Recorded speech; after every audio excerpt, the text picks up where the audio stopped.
Olá, professor João Matos aqui, mais uma aula de mecânica dos corpos rígidos, aula 17, e nessa a gente vai falar sobre impulso e quantidade de movimento. Vamos lá. Bem, impulso e quantidade de movimento são grandezas que remontam longe na história. A gente pode citar aqui, vou voltar à tela, a gente pode citar Descartes. Descartes nasceu em 1596, faleceu em 1650, e ele foi, digamos assim, o criador, né, dessa grandeza física, quantidade de movimento. Quantidade de movimento linear, aqui no caso, a gente vai ver que tem a versão angular, é o produto da massa pela velocidade. A gente está fazendo um estudo em R2, lembre-se disso, tá? Então a gente pode adotar essa forma simples aqui da quantidade de movimento. Bem, a gente percebe que é uma grandeza vetorial, porque é o produto de um escalar por um vetor. E isso, na época que Descartes apresentou, não foi muito bem assimilado, porque a noção de vetor ainda não estava muito bem consolidada. A gente viu logo na primeira aula desse curso que tivemos que esperar alguns séculos para que isso acontecesse. Gibbs fez isso, junto com outro matemático chamado Refsheim.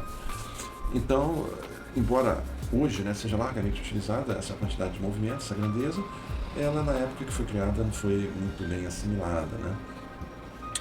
Bem, a gente pode, a partir da segunda lei de Newton, deduzir, tá, essa relação que a gente procura aqui, que é o teorema do impulso, que fala o seguinte, né, que o impulso, ou seja, impulso é uma força atuando em um corpo durante um intervalo de tempo. A gente diz que ela possui um impulso, provoca o impulso. É igual à variação da quantidade de movimento linear. Então, a partir da segunda lei de Newton, somatório de forças igual a MA, a gente pode escrever somatório de forças igual a M. A aceleração a gente pode escrever assim, ó, dv sobre dt. Passando dt para o outro lado, a gente tem somatório de forças dt igual a mdv. Bem, como eu tenho dt desse lado e dv do outro, eu vou integrar. Aqui eu vou integrar em t e lá do outro lado eu vou integrar em v. Então fica assim, ó, integral de t1 até t2 de somatório de f dt.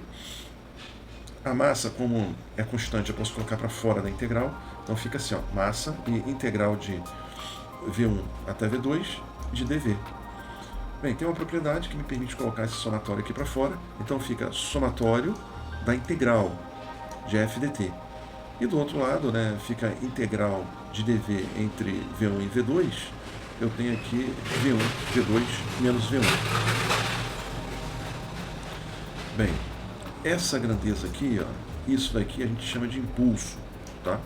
E aqui eu tenho aquilo que eu defini na tela anterior como quantidade de movimento, que é massa que multiplica velocidade, quantidade de movimento em um momento 1 e quantidade de movimento em um momento 2, tá? Então aqui eu tenho a relação que eu quero aqui, ó, somatório dos impulsos, que eu posso ter várias forças, né, atuando no corpo, ali, várias pancadas, digamos assim, várias forças atuando no corpo em um intervalo de tempo, é igual à variação da quantidade de movimento, ok? O mesmo, bem, eu posso separar essa relação, já que é uma grandeza vetorial, eu posso separar, e eu estou tratando aqui dessa grandeza em R2, eu posso separar isso na direção x e na direção y. E mais, da mesma forma, né, que eu fiz para a segunda lei de Newton na forma convencional, somatório de forças igual a MA, eu posso pegar essa expressão aqui, ó, que a gente achou nas aulas anteriores, trabalhar e achar um análogo ao impulso linear. Eu posso achar um impulso angular e eu posso achar a quantidade de movimento também angular. E o tratamento é semelhante aqui, ó. Eu vou pegar o somatório aqui desses momentos em relação ao centro de massa e posso escrever assim, ó, I é igual a dω sobre dt. Tá? Ou seja, isso daqui é a aceleração angular. Passo dt para o outro lado, aplico as integrais do jeito que eu fiz nas telas anteriores aqui. E eu tenho aqui, ó, um impulso angular que é igual à variação da quantidade de movimento angular, ou do momento angular, simplesmente. Tá? Então, em R2, eu vou ter essas três expressões aqui, para trabalhar esses problemas com impulso e quantidade de movimento. E eu vou ter que julgar aquilo que é mais conveniente. Tá? Algumas dessas expressões, elas serão zeradas, digamos assim. Outras não. Então, eu tenho que ler o problema e julgar quais ou qual das três expressões eu vou utilizar. Tá? Então, duas grandezas, né? Quantidade de movimento, tá? Eu tenho aqui a linear e eu tenho a angular. A angular, para efeito de simplificação, já que a gente está fazendo um estudo básico em R2, eu vou considerar a rotação sempre em torno do centro de massa, ok? Vamos ver essa questão aqui, esse problema rápido. Tá? Eu tenho aqui, o disco de 10 kg mostrado está submetido a um momento de binário constante, de 6 Nm. Ou seja, é algo, né, que é transferido para esse disco aqui e que faz com que ele sofra uma rotação. Pode ser um eixo que não aparece, ele pode estar conectado lá do outro lado, mas ele faz com que esse disco aqui sofra uma rotação. E tem uma força de 50 newtons que é aplicada nessa corda aqui, que é de massa desprezível. Tá? Então, ele pergunta o seguinte, determine a velocidade angular do disco 2 segundos após ele partir do repouso. Então, isso aqui é o típico problema onde você tem quantidade de movimento e impulso como grandezas fundamentais para você achar o que se pede. Tá? Então, você tem força, você tem tempo envolvido, pensa em quantidade de movimento, ok? Então, eu começo a fazer esse problema. Bem, aqui tem uma outra forma de ver, tá? Aqui, aquela situação, para quem tem dificuldade, né, de assimilar o que está acontecendo com esse disco, foi aquilo que eu falei, Eu posso imaginar que tem um eixo conectado a esse disco lá do outro lado, e essa força, devido à corda ter massa desprezível, ela se transfere para cá também. Tá? Então, é como se eu tivesse essa figura aqui, tá? Uma força tangencial aqui de 50 newtons e alguma coisa semelhante a um eixo que não aparece ali na figura, provocando um momento aqui nesse disco de 6 newtons metro, ok? E o disco aqui, né, tem 0,2 metros, né, de raio.